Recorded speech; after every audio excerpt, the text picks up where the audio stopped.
Em dic Xavi Font i m'agrada mirar la tele. M'agrada mirar la tele. I ho dic així, amb la d'allò ben alta. Amb la cara, vull dir. I no sóc dels de... No, jo només miro documentals d'animals, no.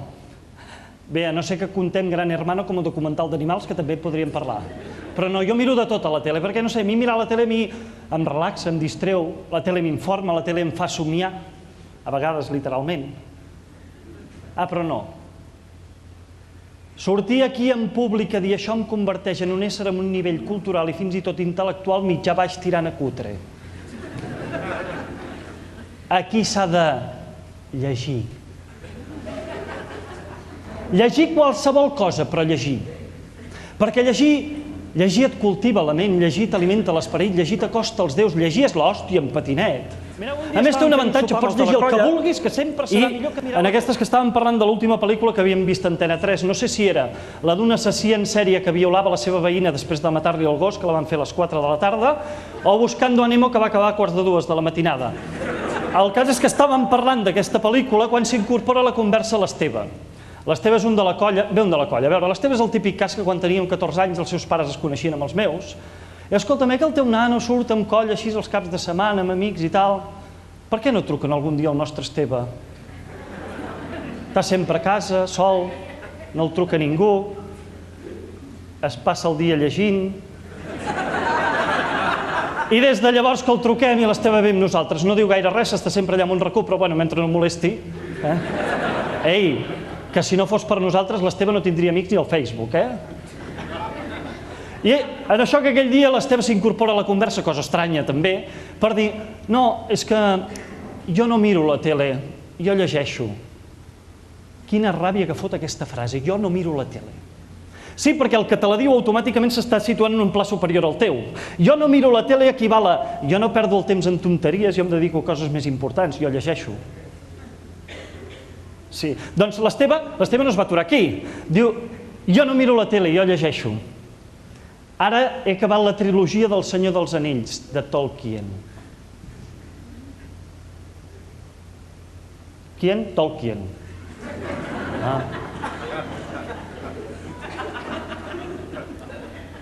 La trilogia del Senyor dels Anells. Repassem. Un hòbbit anomenat Frodo que no aixeca 3 pams de terra acompanyat d'un elfo amb les orelles de punta que tira fletxetes, un nan amb una superdestral, una mena de mag merlí i un anorèxic mig conill que va saltant pels boscos, han de destruir un anell supermàgic, abans que el trobi un bruixot molt dolent, i l'entregui al senyor Oscuro Sauron per destruir la Terra Mitjana.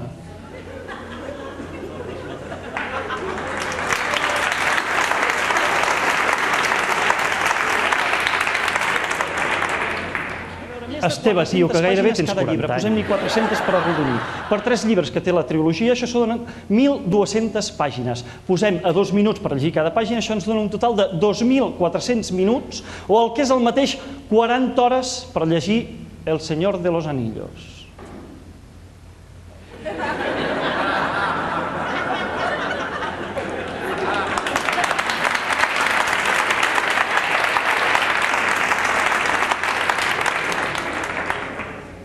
Jo he vist les 3 pel·lícules en poc menys de 6 hores. O sigui que me'n queden 34 per fer el que em doni la gana. Mirar la tele, per exemple. Ah, però no, aquí l'intel·ligent és l'Esteve. Segueix pensant que Bin Laden és el senyor de les 2 torres. I una vegada el van fotre fora del Louvre quan es va acostar massa a la Gioconda amb una lupa perquè, segons ell, Da Vinci havia deixat missatges ocults. Però ell és més intel·ligent que això, perquè ell llegeix. En canvi, jo només miro la tele. Bueno, a veure, siguem francs, no només miro la tele, jo també llegeixo poc, però llegeixo. Bueno, ara més, perquè tinc 2 canalles petites i sempre cau la caputxeta o els 3 porquets. Veus? Aquests són llibres fàcils de llegir. Són llibres fàcils de llegir, lletra gran, poques pàgines, amb dibuixos. Jo no entenc per què una editorial no treu ja una col·lecció de llibres de format infantil amb contingut per adults. Les 3 bessones a la mansió Playboy. Blancaneu i els 7 colombians. Perdona, en el conte original el que foten a la poma no és sucre, ja t'ho dic ara. En Teo se'n va de putes, no sé, una cosa més amena. Jo penso que...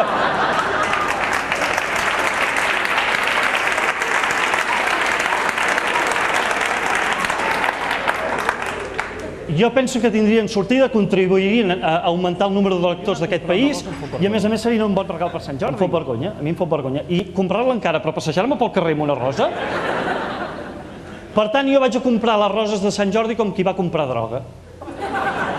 Paradeta solitària, carretera solitària, arribo amb el cotxe, freno de mà, baixo, miro que no hi hagi ningú, m'acosto a la paradeta. No, posa'm 3 roses. Sí, li van bé aquestes, li poso una mica d'or i li embolico amb la senyora catalana i una mica de celofana. No m'has entès bé, 3 roses, ja! Tingui, són 21 euros. Senyor, estudiants d'ESO, un tio de 35 anys com jo no és un senyor. Agafo les 3 punyeteres roses, em fico dintre el cotxe, arrenco i just quan he arrencat m'adono del que acaba de passar. M'han fotut 21 euros per 3 punyeteres roses.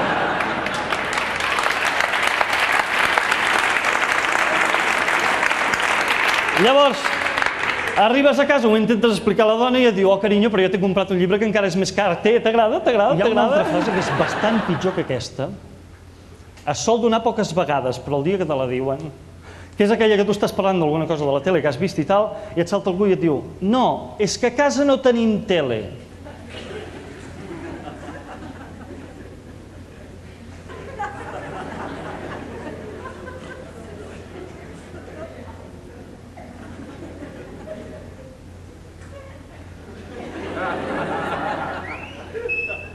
I què feu?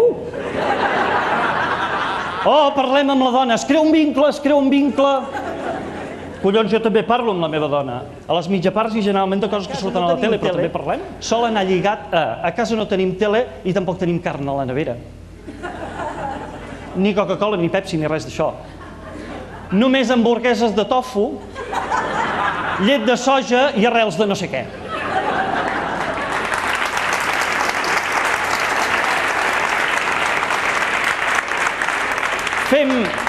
Fem postures de ioga tot el puto dia, cremem encens a totes les habitacions de la casa i abans fumàvem porros fins que va néixer la nena. La Maria Joana. Després van venir les altres dues. La Nit i l'Àurea. I finalment el nen. L'Amor. I ara et deixo perquè arriben els nens de l'institut i els he d'anar a donar el pit. Perquè, senyors i senyores, després de milions d'anys d'humanitat, algunes de les dones dels nostres temps han descobert que és bo donar el pit a les seves criatures. I com que és bo donar el pit a les seves criatures, donem-los el pit durant 6 anys. El Gerard fins als 14 anys li van donar el pit a la seva mare. L'anàvem a buscar per anar a l'institut i si l'enganxaves esmorzant, que ara dava una angúnia. Home, un tio de 14 anys amorrat al pit de la seva mare. I la seva mare, oh, és que es crea un vincle, Un vincle. Amb 14 anys i encara dormia al llit dels seus pares. Es crea un vincle. Senyora, que amb 14 anys els nois a la matinada ens passen coses i no crec que el més adequat sigui llevar-se al costat de 2 adults, i menys encara si aquests 2 adults són els teus propis pares. Les primeres vegades d'anar al bar, el Gerard es demanava un cafè sol. Es treia una pataqueta de llet i deia: és de la meva mare, més amb el cotxe i veig que el Tetrabric posa llet nostra. Que, hòstia, què vol dir llet nostra? Em va fotre una angúnia. Per uns moments vaig imaginar-me una nau industrial plena de mames frisones d'aquestes amb els pits en l'aire, els seus nens a davant i a granadets anar xumant i anar escopint en una galleda. Si algú és feliç llegint Los pilares de la tierra del Ken Follett, pues això, que le vaya muy bien. I la segona cosa, i més important encara, és que segons les estadístiques, de cada 10 persones que miren la televisió, 5 són la meitat.